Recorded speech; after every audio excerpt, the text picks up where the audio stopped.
floor to Matteo Satta, our scientific coordinator for the presentation of Climaborough and the moderation of this meeting. Thank you very much.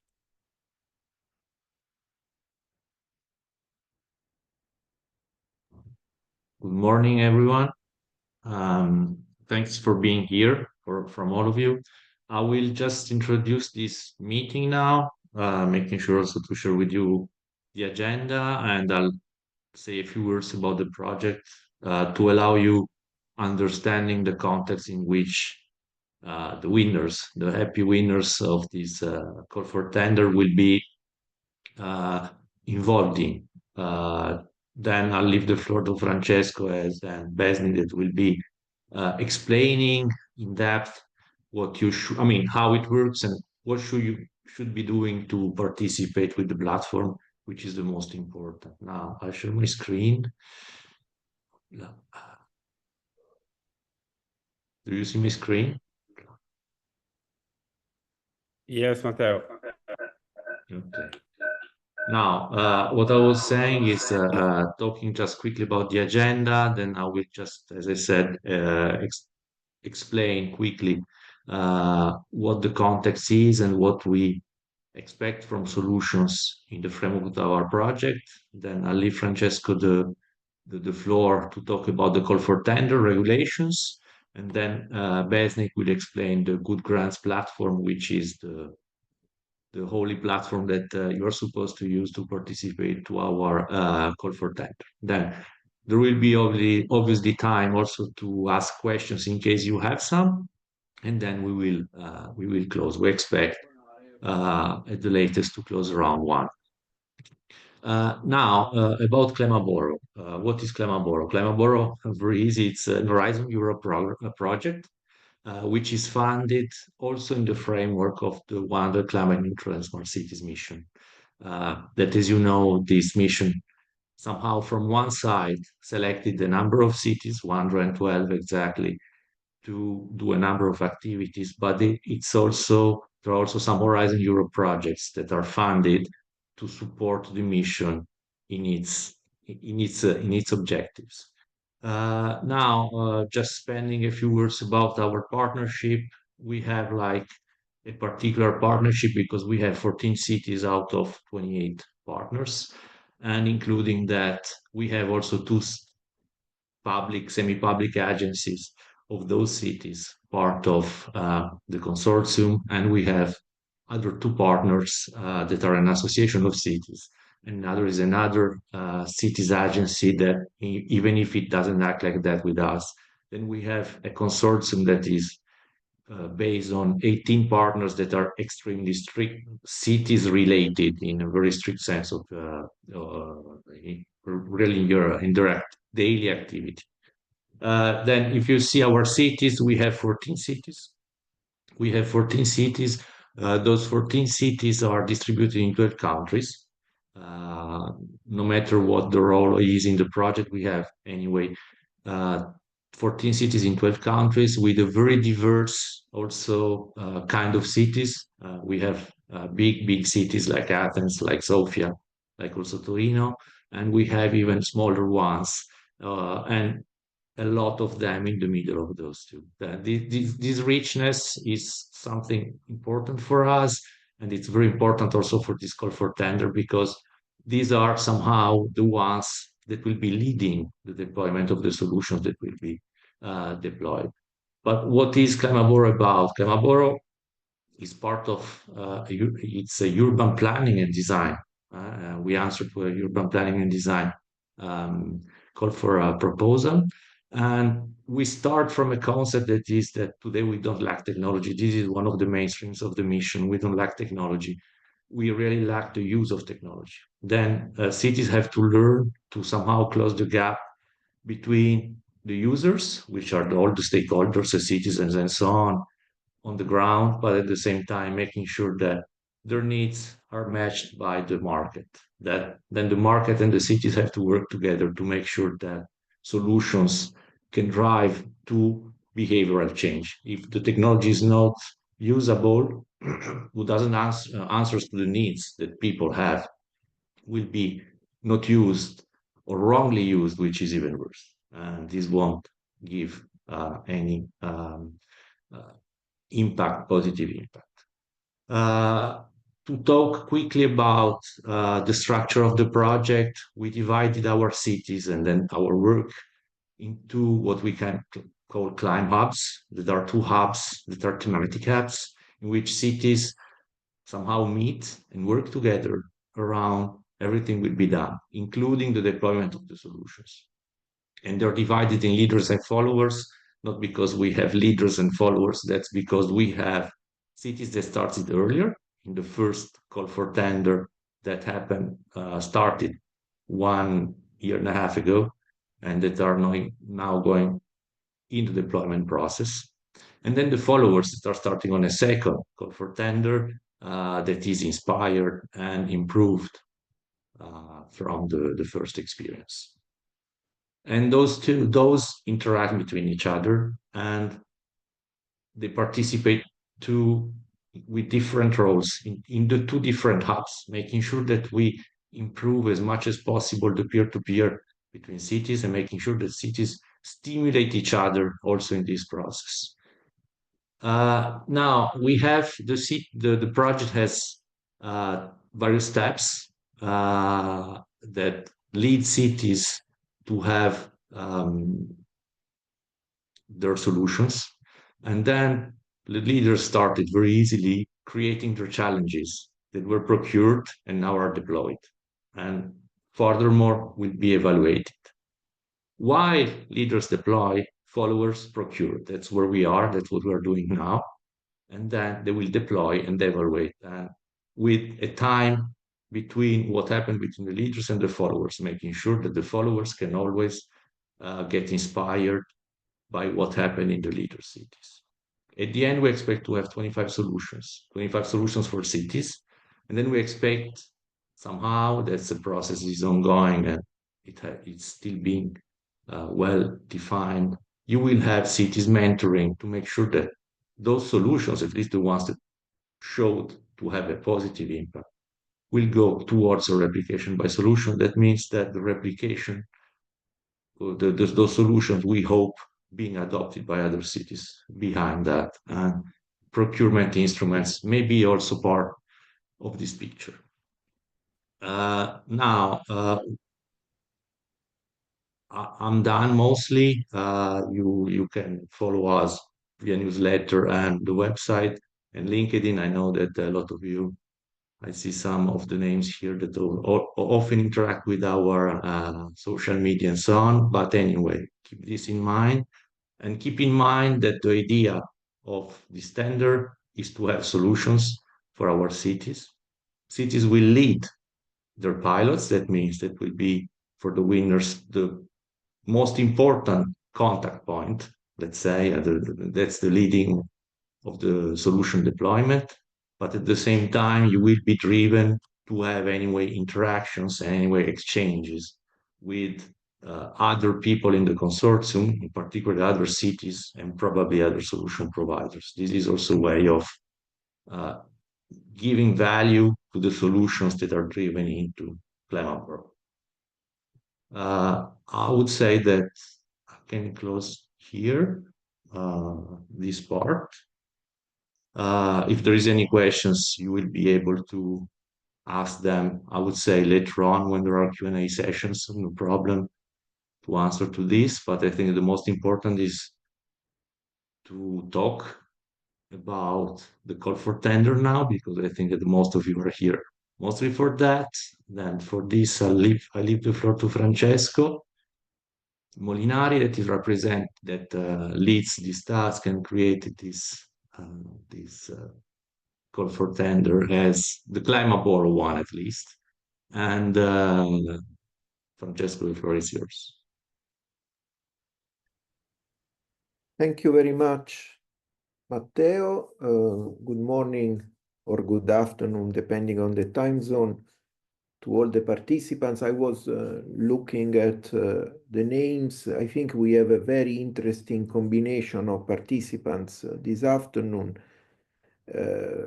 including familiar names, as Matteo was also mentioning, representing the cities involved in this exercise, and also in some cases representing companies which took part or were even successful in the previous round of this procurement, which was launched about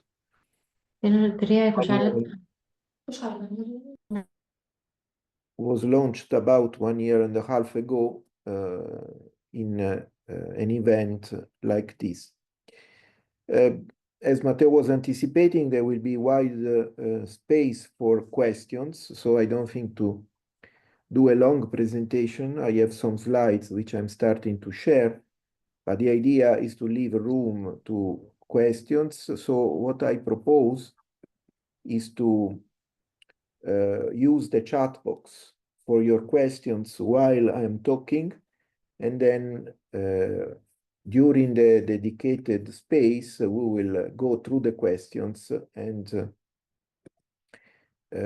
answer to as many as possible, and all those that we won't be able to answer, no worries, we will publish the questions and the answers on a dedicated FAQ page, which is already available on the Climaborough project website. So don't worry, the task I have is not that much to talk about the call for tender, but basically to start interacting with you for any questions and doubts you may have, and also considering that, like I said, we have representatives from the cities involved in this call for tender. We also have representatives from the previous round of procurement on both sides, cities and winners. I think it can be a very lively interaction. So without further ado, I will start my presentation, which only uses information that is promptly available from the call documents. The call documents, you can find them, you can find the announcement of this call on TED, the online supplement to the official journal of the European Union dedicated to tenders. The identifier is 1933-21, and the publication date was the 26th of March. But for all the call documents, please go and use the link you can find on the left-hand side of the slide. The slides will be made available on the official website of Climaborough right after the end of this workshop. After me, my colleague Besnik Mehmeti from ANCI Toscana will tell you more about the way we expect submissions to materialize. We have a dedicated platform available online already now, and he will explain to you a bit how we expect to receive the candidatures to the first phase of this procurement. And like I said, we have the FAQ page. So this is the framework, and I will spend the remaining part of my introduction to tell you more about the rationale and the purpose and the expected development of this call for tender, which uses as a normative source the Article 40 of the Procurement Directive number 24 of 2014, and especially uses the procurement instrument named Innovation Partnership.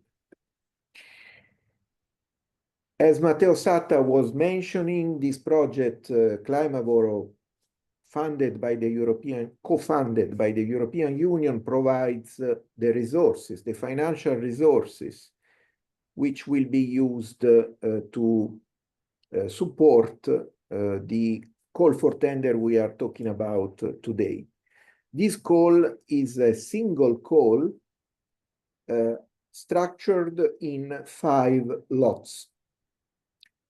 Matteo was mentioning that we have in this project 2 main focuses, one energy and mobility, the other waste and circularity. The 5 cities that you can see in front of you distribute themselves, as you can see, with distinct but related priorities, which we called challenges, and are described in a summary here in this slide.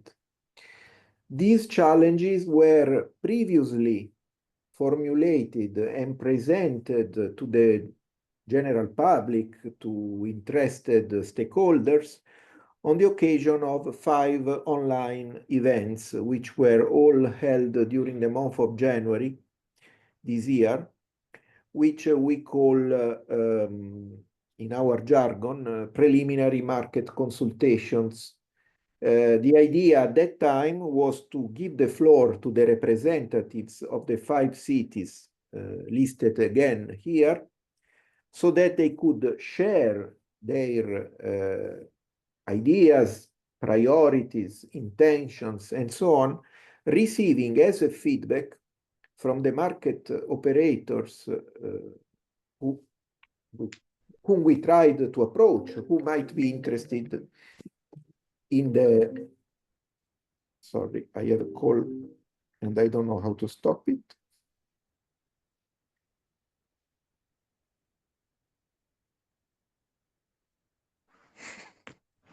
Well, strange. So I was mentioning the possibility, at least. Can you still see my screen, or the call has created? Yes, Francesco, I confirm. We see your screen. Sorry for that. Things happen. So my point was that we are improving. We have indeed improved the descriptions of these 5 challenges thanks to the 5 workshops named preliminary market consultations, which were held on those dates. And the proceedings of those 5 workshops are available for you if you go and click to the link shown in the bottom left part of the slide. The reason why we are proposing to you to go and read those proceedings, it's because they contain, on the one hand, descriptions of the challenges in the 5 cities, which you cannot find as such in the documentation of the call for tender, although they have been adjusted, but it can be interesting for you to read how everything was born. And also you can find presentations and written contributions from stakeholders, SMEs, large enterprises, research institutions who took part in those workshops and were kind enough to send proposals to us on how to tackle the 5 challenges, building on the 3 elements that you can see on the right-hand side of the slide, and which we consider sort of obligatory elements for any proposal we will evaluate under this call for tender. A smart combination of technologies, data, and people. What we name socio-technical solution, because it's not just a piece of technology, it's not just a piece of software or an app, it is something that is used by people during the pilot phase, and I will be back on that. And by this use, it creates evidence on the one hand represented by data, but most importantly, the use of technology by people builds the conditions for solving, or at least starting to solve, the challenges described in the 5 presentations from the cities. So I cordially invite you not to discard this link, although I must stress the fact that it dates back to the month of January, so something happened between January and today, so not all the information which you can find at that link may practically be relevant for the participation in this call for tender. This call has a staged structure, which is composed of 5 phases, and this is already a copy and paste from the tender regulations. We also have 5 deadlines to bear in mind. The most immediate deadline is the 9th of May. The 9th of May is the day when we will close the access to the platform that after me, Mr. Mehmeti will present to you. The platform needs to be filled in with documents and information that are only related to describing yourselves. And when I say yourselves, I mean a single entity, a single economic operator, an SME, a large enterprise, a research institution, whatever, or a group of entities, a group of economic operators who are only mandated to identify one representative for the whole group.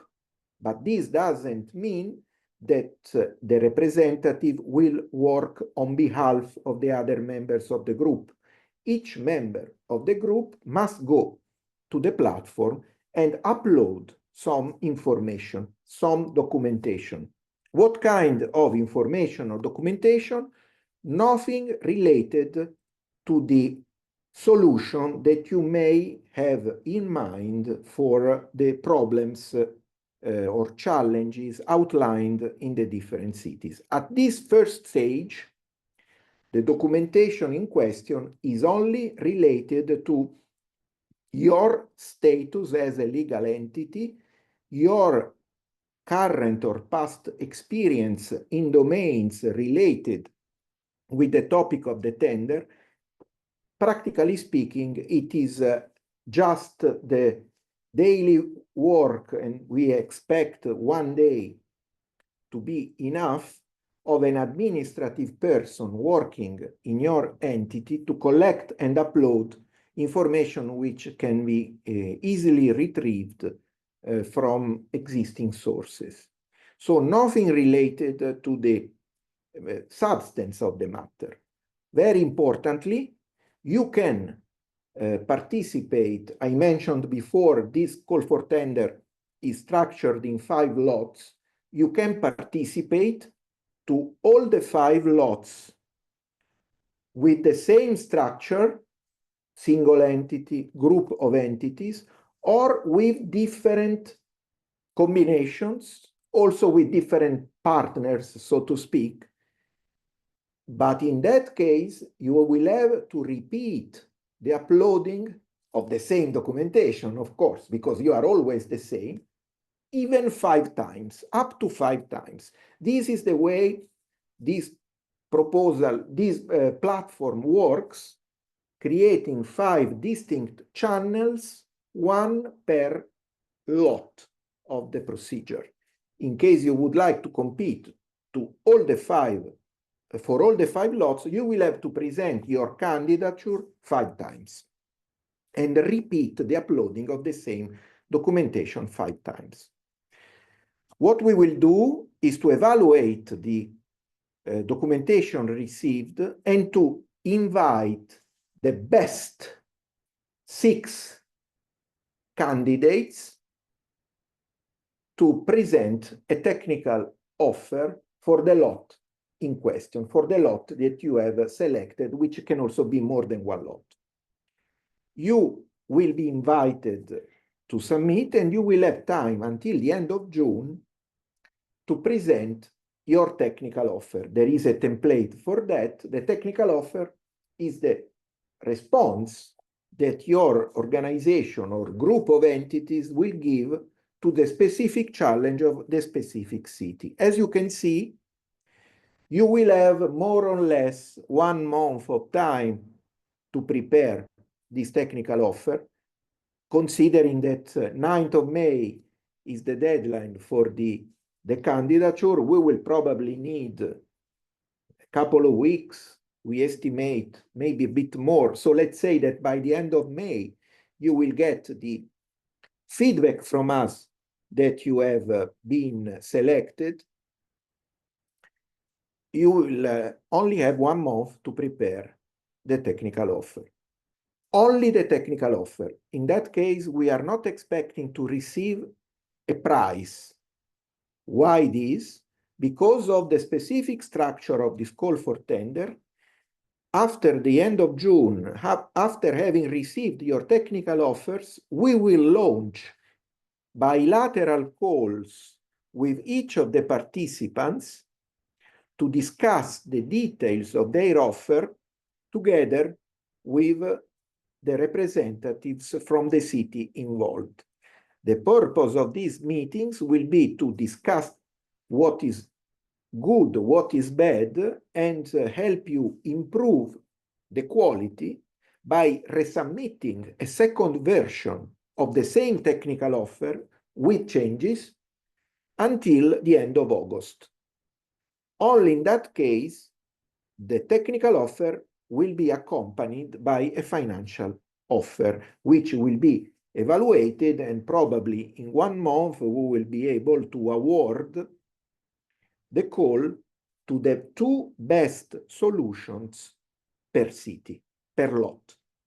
This is why Matteo Satta was mentioning the magic number of 25 for the solutions we are expecting to support in this project. The previous round of this call already awarded 15 solutions, which are now being deployed in 8 cities.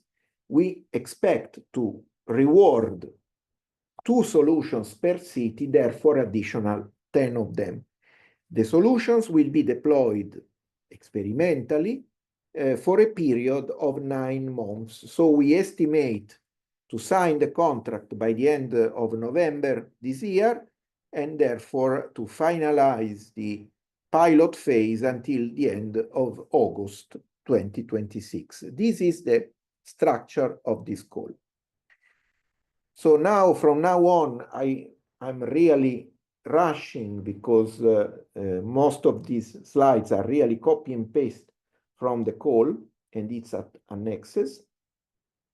I already mentioned that you can candidate alone or in a temporary grouping. You can also involve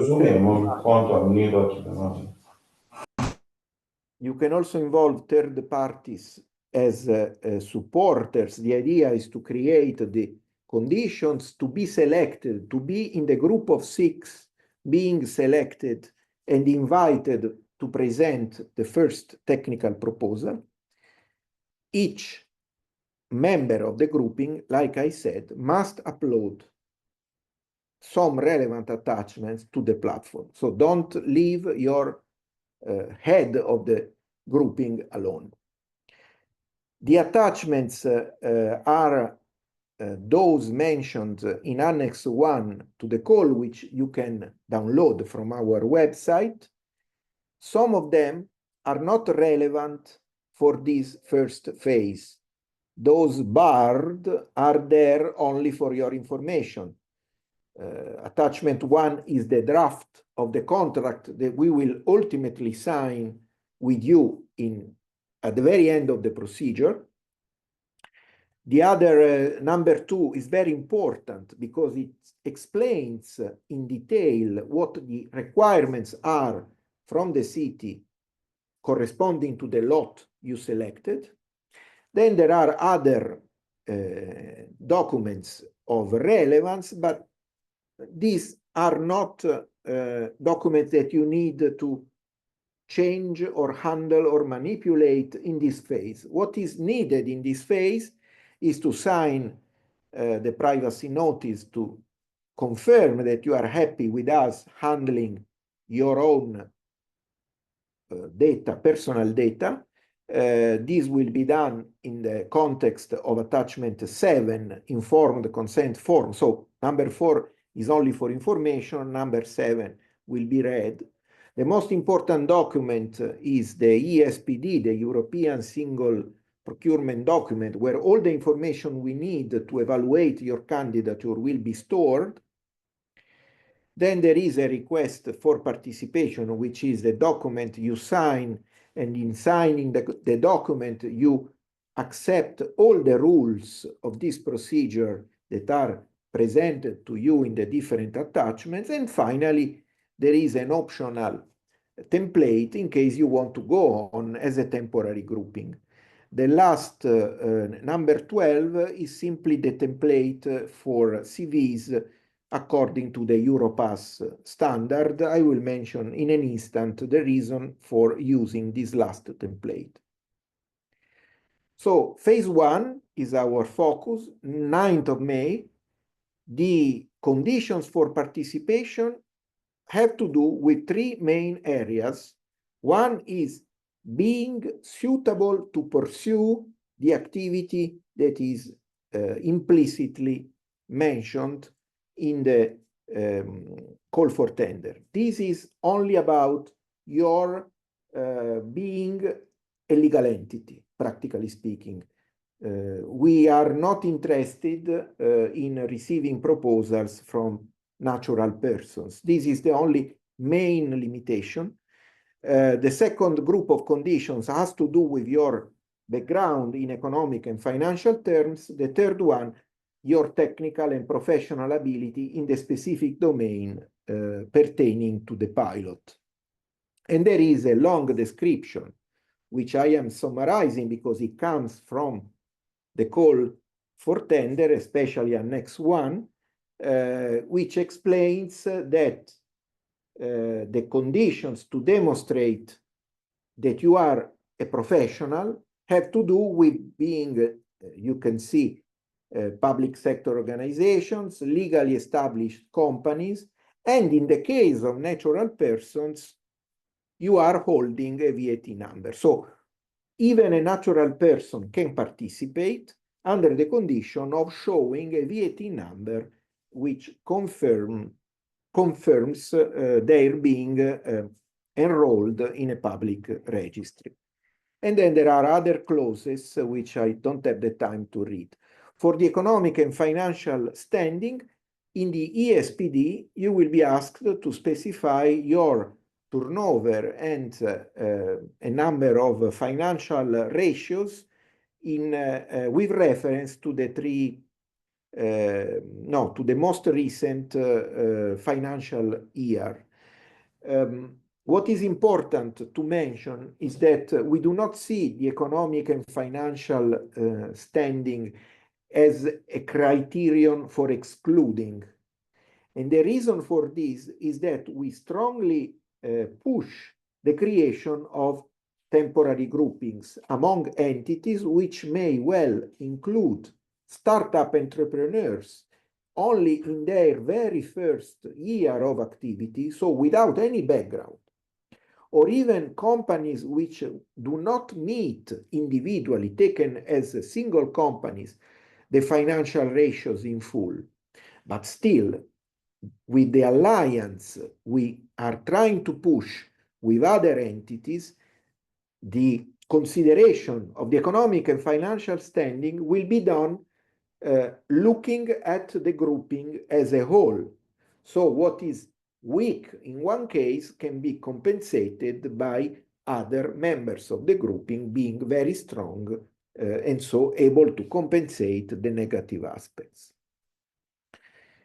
There is here the description of what we mean by turnover and financial ratios, and so I skip these in case there are questions I can come back. And finally, for the technical and professional ability, we are asking basically a very mild documentation, which may be done by you in one or more of the following ways. One possibility is that you have already delivered a similar service in the 3 previous years. Similar service to the solution you are proposing for the lot in question. In that case, we need evidence on that service, which you will mention in the ESPD, and then feel free to attach documents to confirm this evidence. But this is not necessary. In case you are a startup entrepreneur, you don't have this kind of experience, fine. You may want to use the second possibility to document your technical and professional ability coming from your employees being in possession of relevant educational or professional qualifications. This is why we need the CVs. This is why we suggest using the standard, the European standard, the Europass standard for the CVs of every employee in the organization of each participant in the temporary grouping. So it can be a long list of CVs, but it will be important because through the experience and knowledge documented in those CVs, you can skip the previous condition in case you don't have anything in support. Third possibility, if you are a startup enterprise, you may be in possession of any relevant patent or qualification or market recognition that can support your candidature. Even in this case, this is not obligatory. And so either of the 3, at least the curricula of your employees, we expect them to be sufficient to let you pass the minimum threshold which is described in this article. So what are we going to do? We will first exclude all the candidatures received until the 9th of May, which do not meet at least one of the technical and professional criteria and do not meet the other 2 criteria that I mentioned earlier. Then what is possible to happen is that there will be more than 6 candidates per lot, in which case we will use these scores, these criteria to create a ranking among all the participants in that lot. The criteria are taken from the call. You see them in front of you. If there are questions, I will be happy to reply. What is important is that the idea, you see on the bottom of the table, there are also the rules in case of a tie. The idea is to include at least 6 candidates into the invitations to tender for the next phase. But 6, you should consider it a minimum number. We already have from the previous call the experience of inviting more than just 6 participants because they were meeting the minimum requirements, and we were, let's say, curious to receive from them their technical proposals, as we are eager to be inclusive, and we welcome the innovation first and foremost before then the documentation of capacity and what else. So the timing, I am repeating, we will formulate a ranking for each lot, and then you will have approximately 1 month to prepare the technical offer. Then during the month of July, we will negotiate bilaterally and of course in full confidentiality the technical offers received until the 27th of June, and you will be invited to resubmit a technical and financial offer until the 29th of August. In September, we will award 2 tenderers per lot using criteria that are not the same as those I just showed. They are mentioned in the call, but I don't think it is relevant to talk about them now. After the signature of the partnership agreement, that is the contract you have available as a draft in the call documentation, we will pay, this is very important, 50% of the contract price as advance payment to the single tenderer or to the appointed head of the consortium or temporary grouping, who will then take charge of the internal redistribution of that amount. What is important to keep in mind is that your technical solution may be rejected during the negotiation. So it's not a straightforward transition. Once we have the technical offer in our hands, we negotiate it in the sense of adding quality to it, and then we invite you to resubmit it with improvements and the price. It can happen. It happened last time in a limited number of cases that the technical offer was rejected by us. This is possible according to the call rules, and therefore it is very important for you to know about that right now. What is the way, the transparent way to decide whether your proposal meets the condition for negotiation or should be rejected? There are these 15 requirements, which we name minimum requirements, that we will verify if they are fulfilled in the text of the technical offer we will be receiving from the candidates approved to the next phase. These are, as you can see, generic requirements, but if you go to the descriptions of the 5 lots of the challenges of the 5 cities, you will see that what is here generic becomes concrete. The reason why we are speaking generically here is that we are at the level of the call for tender as a whole, which specializes in 5 distinct lots. For each lot, there are differences in the challenge and the topic of the solution looked for, which therefore has influence on the description of the requirements. But to be sure on what each city demands, please go to the description of the specific lot, have a look at the requirements described in that lot, and use them as a benchmark to make sure that your proposal includes them as a minimum.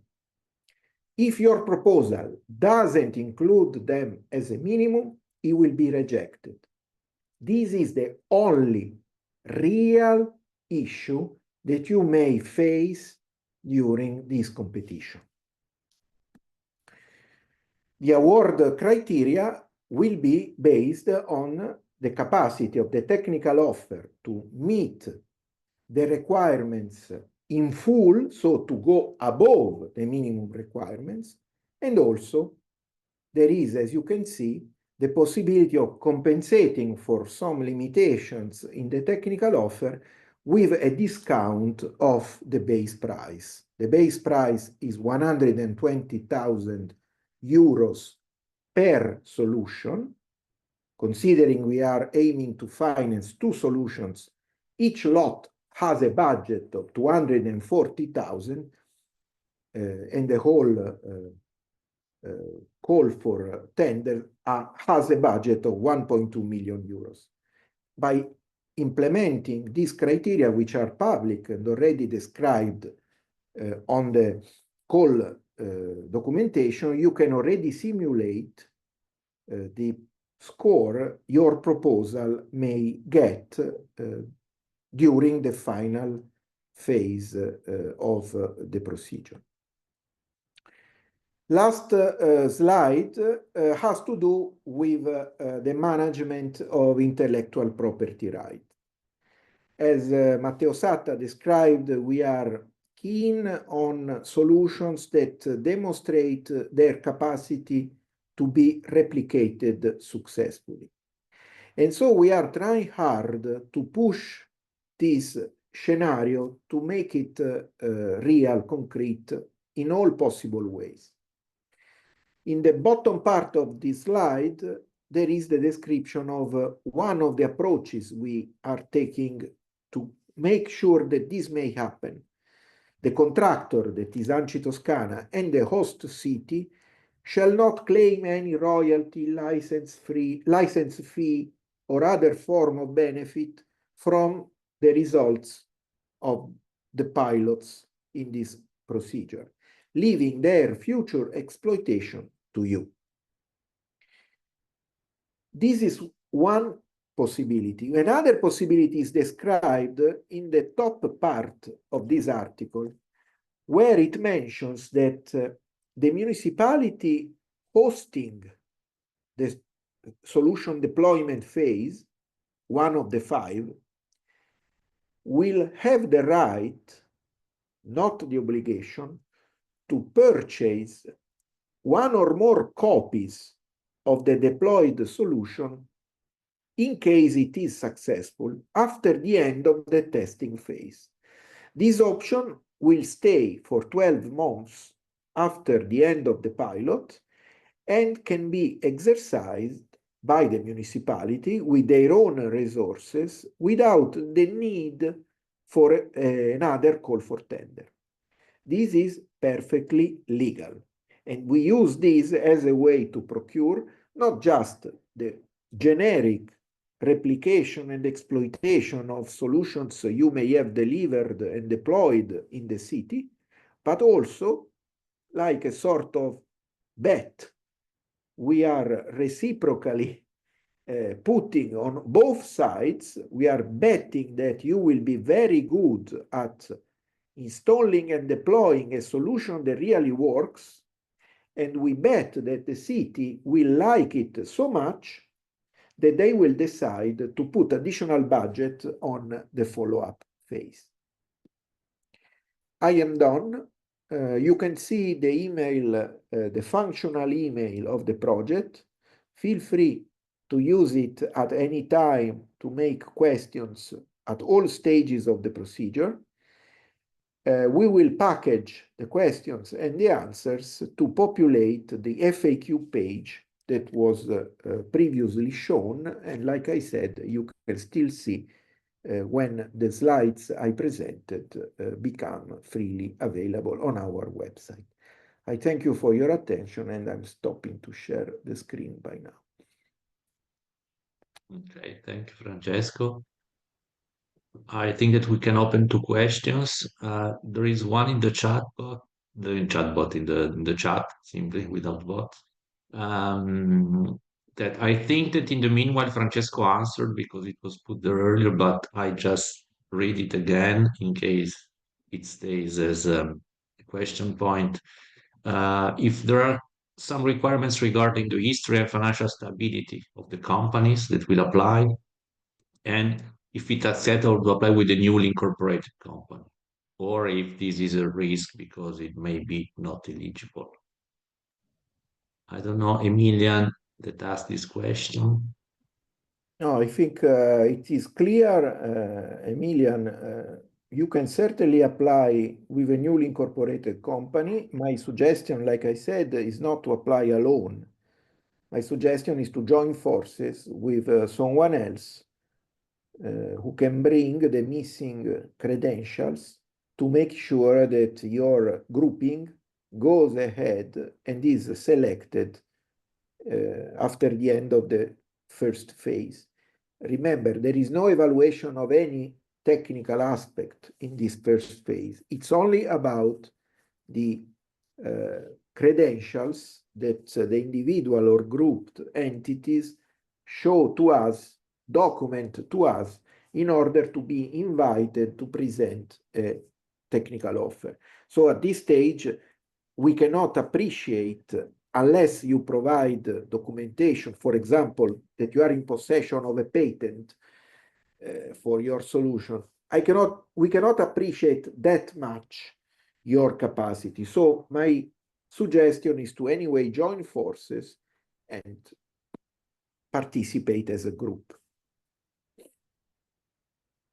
The history of financial stability, there are very clear reasons for excluding from public competitions entities with ongoing or past issues with public administration. There is a long list, but normally it doesn't belong to the normal development of a business. It belongs to a pathology. So you got some public money, you didn't get it back, or any variant of this pathological behavior. These are the only conditions for exclusion, which we cannot manage because they come directly from the law.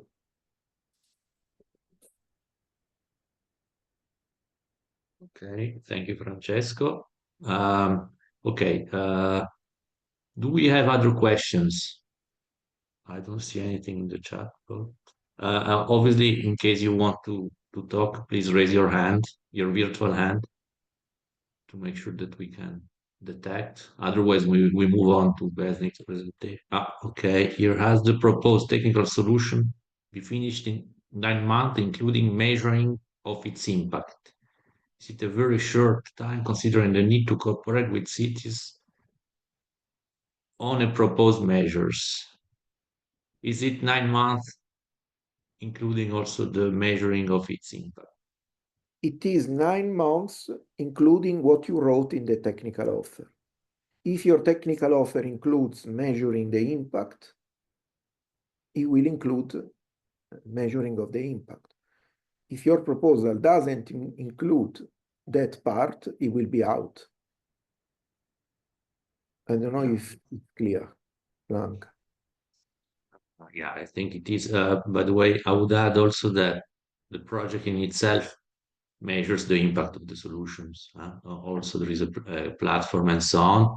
And there is a part that is not directly connected. I mean, it's connected to you because that's the solution and the work that you are doing. But the project also takes care of making evaluation according to a framework that is being created, or it is created and is going to be deployed very soon. Hello. Do you hear me? Yes. We have problems with video. I am Petra Sirova from Pěšky městem organization from Prague. We wrote the question about the measurements of the impact and about the realization of the provision. You know, we have experience from many projects that sometimes, even if we give the proposal in the right time, the municipality and the process in municipality prolongs. And then it may happen that we finish everything in time, but the municipality won't, from some reason, be able to give permissions and everything which is needed for realization.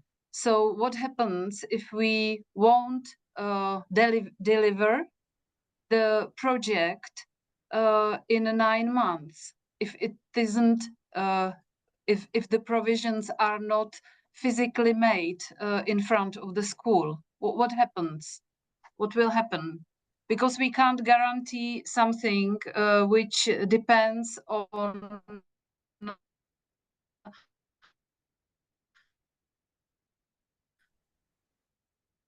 We don't hear you anymore, Another but I think that the part question of was the clear in any. municipality. Yeah, we didn't hear a part, but I think it's clear, Francesco. I think it's clear. The question is clear. Again, we should distinguish between what is normal and what is pathological. If anything pathological happens, go to the court. There is no other way. By the way, there is no court here. This is good to mention. There is only an arbitration procedure handled by the Chamber of Commerce of Florence, because ANCI Toscana is based in Florence. So in case anything goes wrong, your rights, together with the rights of the other parties, will be mediated by the arbitrator appointed by the Chamber of Commerce of Florence. This is the pathology. In normal situations, the whole documentation, and especially the draft of the partnership agreement, describes clearly that there are cases where it is easy to identify who is responsible for what, including responsible for which delay, and the text of the contract already mentioned that in those cases, delays that cannot be attributed to the contractor can be attributed to another party, must be attributed to another party without any consequence. We are not trying to create conditions for not achieving the results of the pilot. We are all contributing to the objective that Matteo Satta nicely described in the beginning, which includes demonstrating that these solutions are working so well that the same city and additional cities may concretely think of adopting them again. In this context, nobody has the interest of playing dirt. But in case anything goes wrong, you will have the arbitration clause described in the call regulations. Yes, Thank you. I would add to that in this case, I don't know the framework of your previous experiences, obviously, but here you are in a Horizon Europe project. The cities are partners of our project. They have also duties related to that and related to the project. And then the partnership agreement is a guarantee for all of us, as Francesco said, in case of deviations. But the point is that you have cities that are engaged in the process in which they are helped also by other people. Then if you talk maybe about a call for tender that is local and just local and the city is acting by itself, it would be a completely different context by the one that you would be meeting here. Okay, so that okay, there is another question in the chat from Armin Aljaj. I'm sorry for the pronunciation of your name. I'm too many countries. Are local partnership preferred in the sense that local organizations are member of the consortia to ensure sustainability? I think Francesco already answered, but you can answer maybe again. No, we don't have any preference. Like I said, we will only evaluate the three conditions mentioned in my presentation if the participants are legal entities or professionals with VAT numbers, if the conditions for turnover and finance are met, and if the experience in related aspects to the lot in question can be documented. We never spoke about the nationality. What I can add is two things. One, as Climaborough, we are launching this call again for the second time at the European level using the regulations of the European Commission to guide the organization of the call for the specific reason that we are convinced that this is the way to open up the European market. because individual cities, they can always run their own calls for tender, looking for solutions that are even similar or identical to these we are talking about.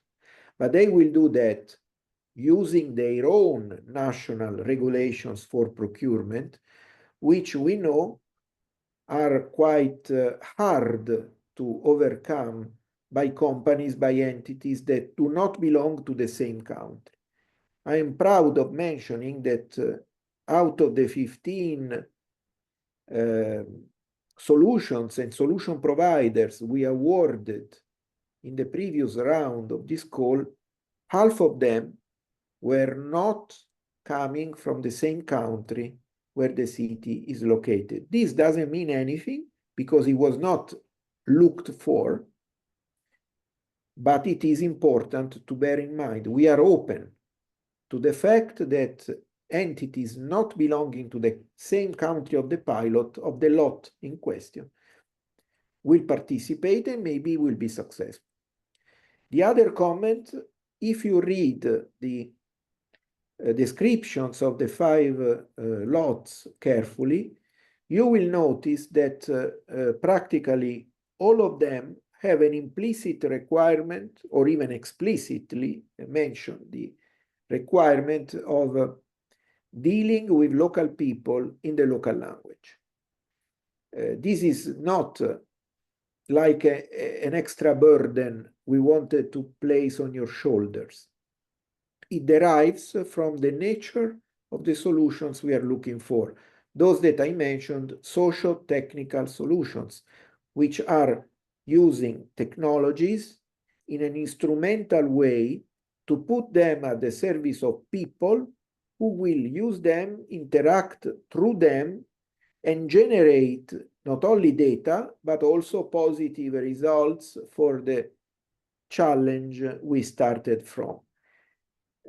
Dealing with local people, it is unavoidable to consider the issue of not coming to them with something that only works in English language.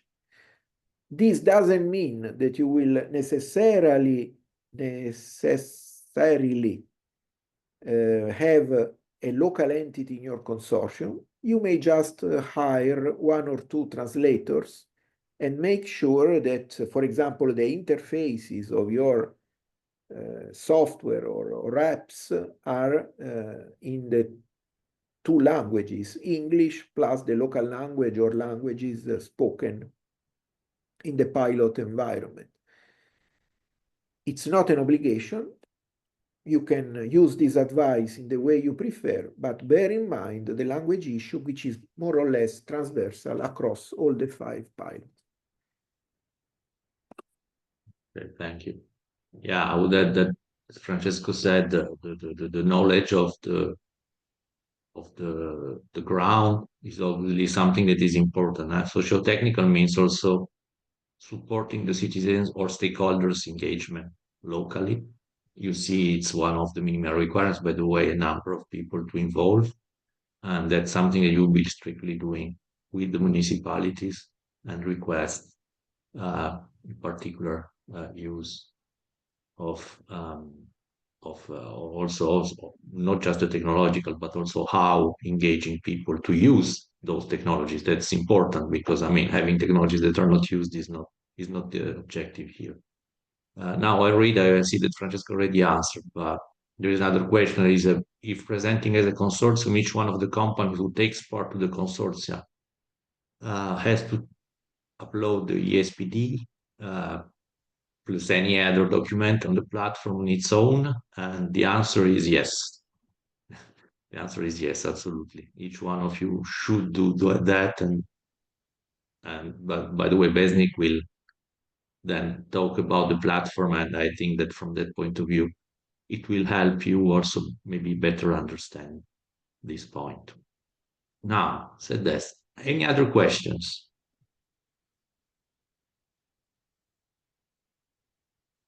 Okay, I don't see movement ongoing. I would say that, Besnik, maybe you can go to your presentation. In any cases, we can answer other questions later on. And thank Francesco for this. Oh. I don't have a presentation, but I will show directly the Good Grants platform. I hope you can see my screen, right? Can you confirm me? Yes, Besnik, it's fine. Okay, it's fine. Perfect. So we'll use Good Grants, which is a platform, a web application that can be accessed with the most common browsers like Safari or Google Chrome or Mozilla Firefox. And before accessing, you need the Good Grants platform.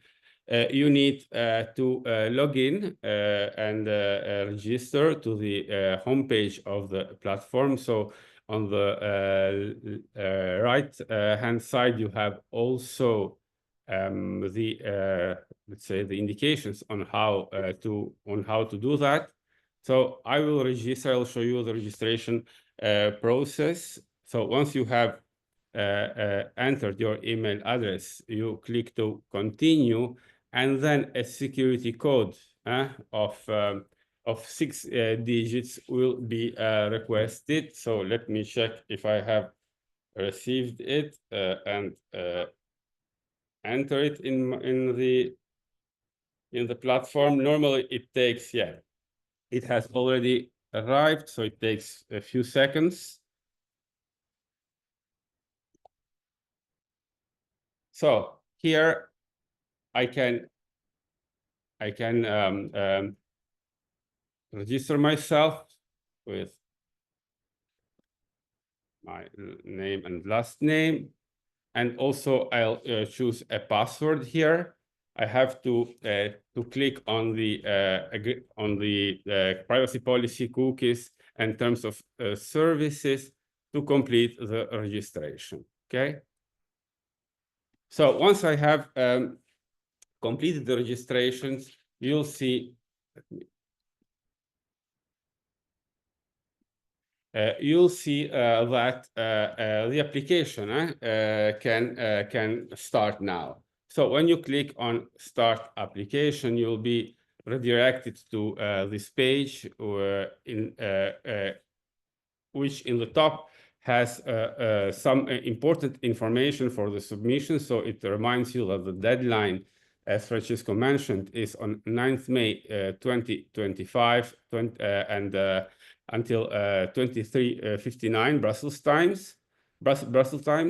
And of course, this deadline will not be postponed once it is, let's say, once the deadline is matched, the platform will not accept any other candidature after that. We foresee to complete our evaluation of the candidates according to the criteria shown by Francesco in his presentation by 30th of May, and then inform all the selected applicants to submit their technical offers. For any support, you have the Climaborough open call FAQ page at the link you see in the platform, but this link also has been shown in the presentation. And then you can also contact us, so at the email account climab@climaborough.eu. So let me just start the submission phase. So first of all, let me also outline that it's not obligatory that registration is done by a legal representative of any of your institutions. Also, any person with the power of interacting with us for the purposes of the call for tender can validly register. However, bear in mind that only one person per application will be enabled to operate with a user account. So here, if I enter an application called test, let's call it 3, because I have already done a couple of tests. So if I call it test 3, and I choose the lot Grenoble, I have the chance to save it and pass to the next page. Here it's important to mention that for groupings of applicants, the name of the application to be used should be the same. This will allow us to understand that an application is submitted by a grouping of economic operators. So please use the same application name when you present your, let's say, when you submit your application. So present all the documents that you'll see in the next page as a grouping of economic operators. The platform saves all of the information entered every 15 seconds. So this is a guarantee, I mean, for all of you to not lose any information in the platform. So let me go ahead, save and next. And here, once you have, let's say, entered your application name and the lot, you will be directed to the section of the documents to be uploaded. First of all, we ask you to tick the documents you have uploaded using the fields below. So this first, let's say, part should be done at the end of the application. So here you may tick on different let's say options. All options, of course, are tickable. So let me tick all of them just to be sure. And then here you are requested to upload the documents for the purposes of the call. So in the first case, for the natural persons holding a VAT number, they are asked to upload it. And the upload here can, let's say, can occur by dragging your file here or by selecting it and opening the menu. So let me just try to drag a PDF file. As you can see here, it's already uploaded. We will accept PDF files up to a size of 20 megabytes and not more. This is, I think, sufficient for all of you to submit to submit your documentation. So and I'll go ahead with uploading the same file. Let's just for testing purposes, just to show you how it works. The European single document here.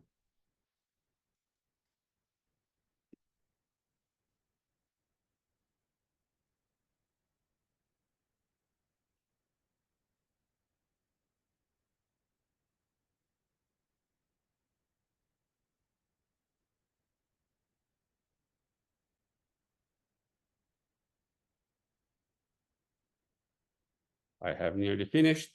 So once you have already uploaded all the files here, you have also a text, let's say, box where you can provide an explanation of the documents provided in the in the previous sections. So it's a text, let's say, of space limited to 2,000 characters. You can also upload any other documents that is not part of the list that you saw. And below, you can enter also other relevant information for the purposes of the call. And you have here, let's say, a box containing maximum 10,000 characters. Then for let's say a healing procedure that we foresee after the submission of the first phase, we would like to have also the name and email address, contacts, phone contacts of a representative of your institution. So I strongly invite you to here to complete the names with, list fields with the name and contact emails and phone numbers of the responsible for the submission of the application. So when I submit the application, so I can now submit the application, as these fields are of course optional. So I can submit it, and then you'll see that I will receive, let's say, a notification informing me that the proposal has been successfully submitted. And and reminding you that you can also go back to your application and continue to work on it and update it until the deadline of 9th of May.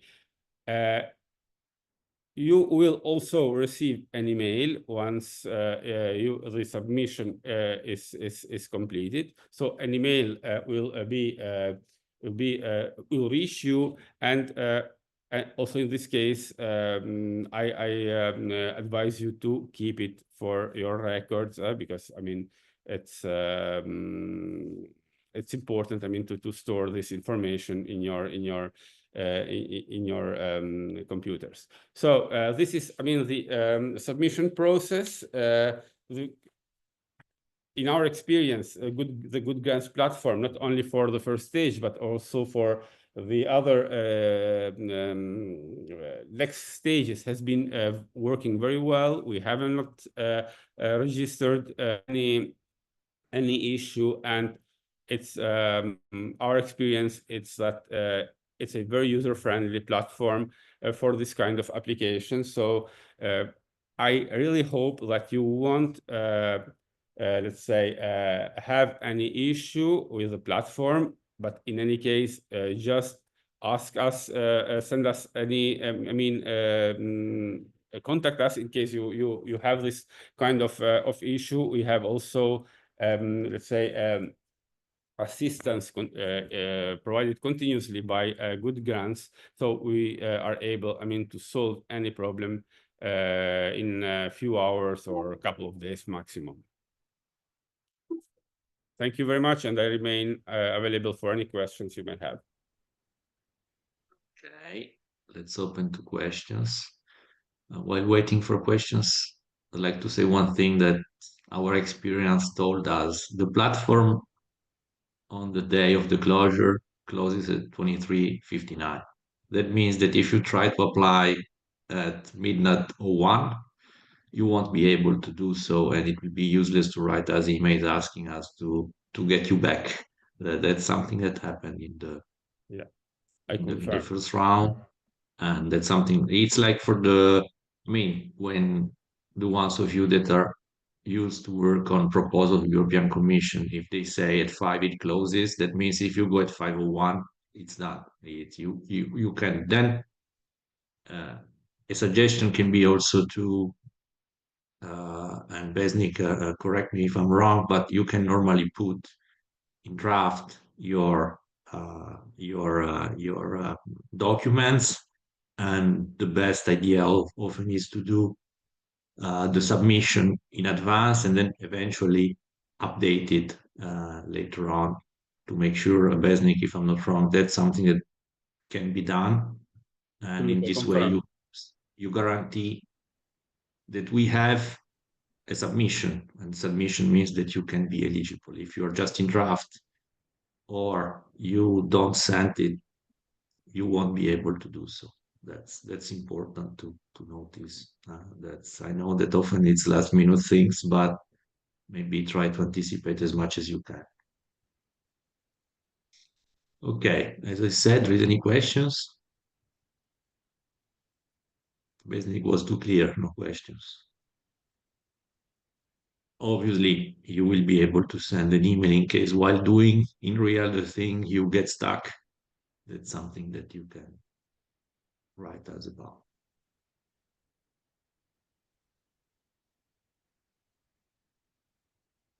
Okay. Clearly, we have been very clear. No further questions, I would say. Yeah, we lost already a few participants. Okay. If there is nothing more, I don't know if Francesco or Besni want to say something more. I would say I'd like before just closing. to wish good luck to all of you for